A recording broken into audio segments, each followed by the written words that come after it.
I remember when I met you. You were reading Plato's Symposium.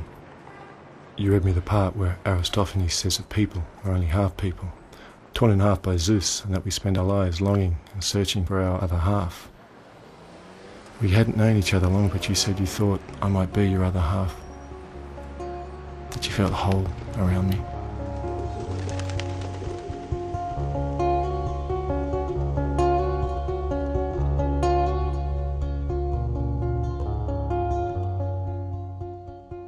It was easy to need you. A strange country where we were so obviously different. Always a subject of interest. An oddity. You were my secret and my privacy. We were together from the moment we met.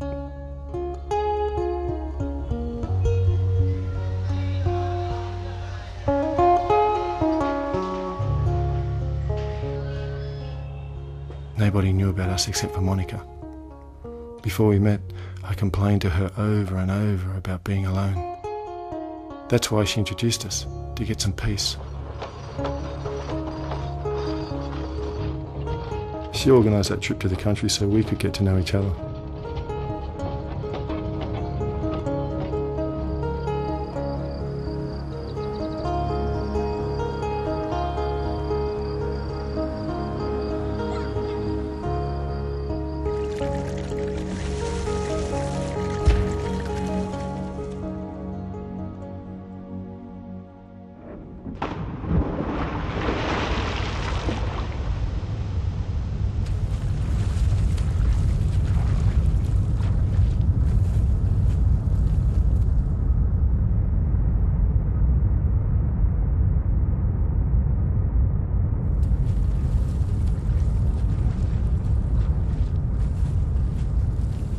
It was like there was no one else like us on Earth.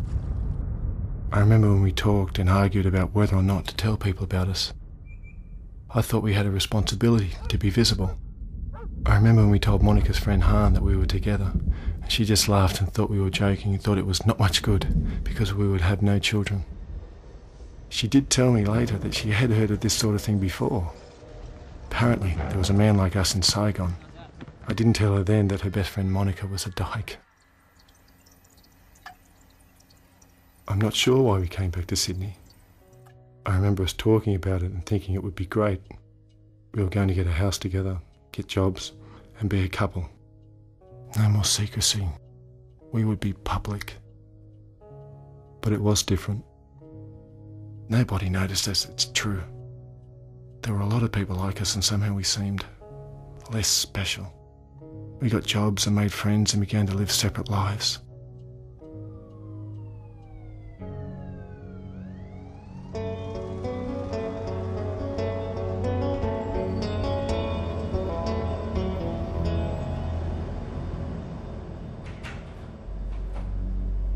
I'm not sure when it happened, but eventually we drifted away from each other.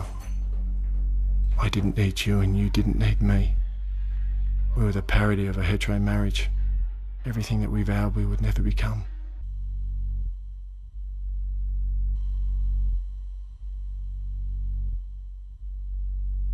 It wasn't just about sex. This was different. We just stopped noticing each other.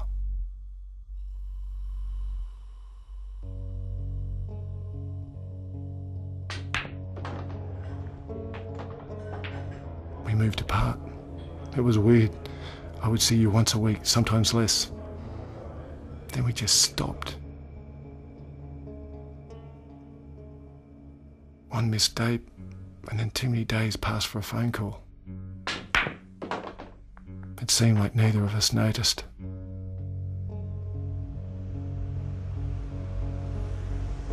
The city carried me along.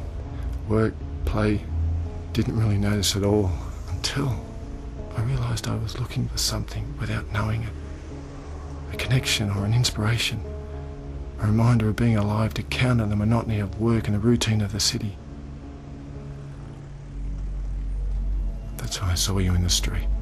I know you didn't see me, but suddenly it all seemed clear and I remembered my other half.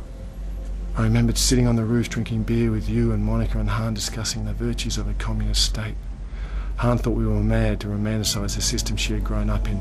You were passionate as always, and eventually she agreed that capitalism sucked and was unsustainable. I remembered loving you at that moment. Then you were gone.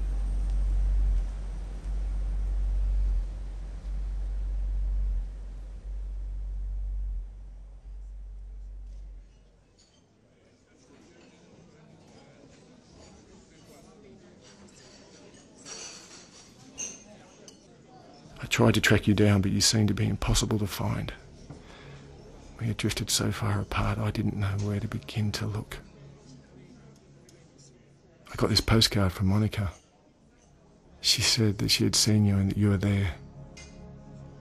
She didn't say much, but she said you looked sad, like you had lost something.